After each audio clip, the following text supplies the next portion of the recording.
Senator Bong GO calls for immediate action to address chronic failures in PhilHealth amid existing unutilized funds.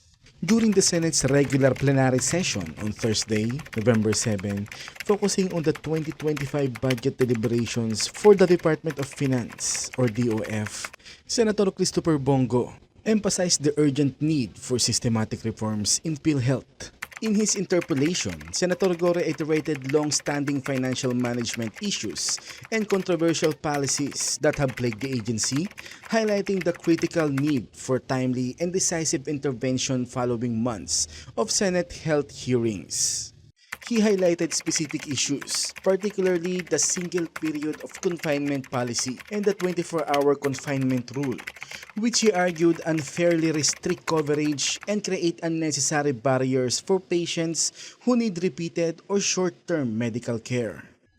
During our first hearing, which our Secretary of Finance attended, doon po natin nadiskubre na meron pang 500 billion pesos na reserve fund ang PhilHealth, he reiterated. He criticized the single period of confinement policy, which bars patients from being admitted for the same illness within a 3-month period, even if symptoms reoccur. Ayon kay Kuya Bong GO, kalokohan naman po yun. Mapigilan ba nating magka-diarrhea, bleeding, pneumonia? He labeled the policy as unacceptable and questioned the rationale behind denying coverage based on time limits. Senator Go noted that this rule essentially punishes patients for seeking treatment within an arbitrary time frame, regardless of their health condition or the unpredictability of certain illnesses. Senator Go has pressed PhilHealth to accelerate its reforms following the long overdue scrapping of the single period of confinement or SPC policy last month. While its removal was a significant step triggered by GO's consistent appeals for reform, he has also brought to light the 24-hour confinement rule, which required patients to be hospitalized for at least a day to qualify for insurance coverage. PhilHealth officials have also committed to revisit and remove this rule. Ayon kay Kuya Bong GO, nadiscover rin daw po nila itong 24-hour admission requirement nila na kailangan magpa-admit ka ng 24 hours para daw po i-cover ng PhilHealth. Anya, kalokohan din daw po yun. Bakit daw hindi nilang gamitin yung pondo kung magpapa-admit ng 24 hours? Yung pambayad sa kwarto, pambayad na lang daw po na medisina. He argued that this policy ultimately prevents PhilHealth from fulfilling its mission of alleviating the financial burden of patients.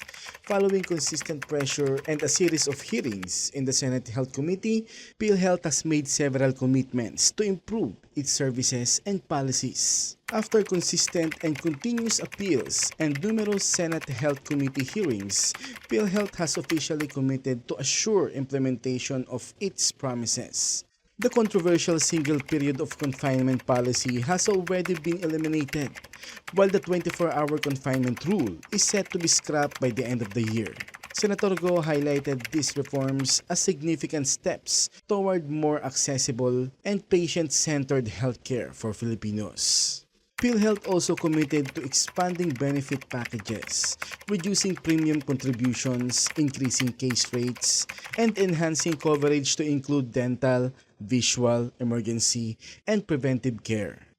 In addition to advocating for expanded benefits, Senator Go voiced support for recent legislative amendments to the Universal Healthcare Law aimed at reducing the financial burden on contributors. Senate Bill number 2620, a measure co-authored and co-sponsored by Senator Go, recently passed on its third reading in the Senate.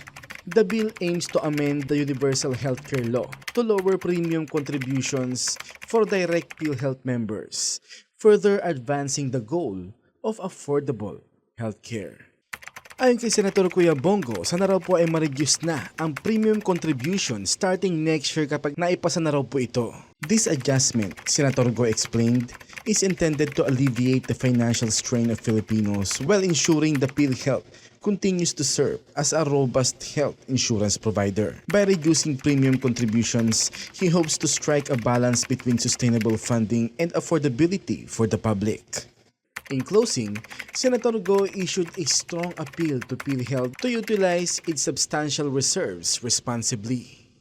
He stressed that these funds should not remain stagnant, but should be allocated effectively to improve patient care and expand health services for Filipinos in need. Ayon kay Senator Kuya Bong GO, patuloy daw po ang panawagan niya sa PhilHealth na huwag hayaan yung matengga po ang kanilang pondo at gamitin nila ito na mapalakas ang kanilang serbisyo. Anya calling for PhilHealth to use its resources to benefit the unprivileged and support essential healthcare services. Expand services. Gamitin niyo po ito sa mga mahihirap nating pasyente.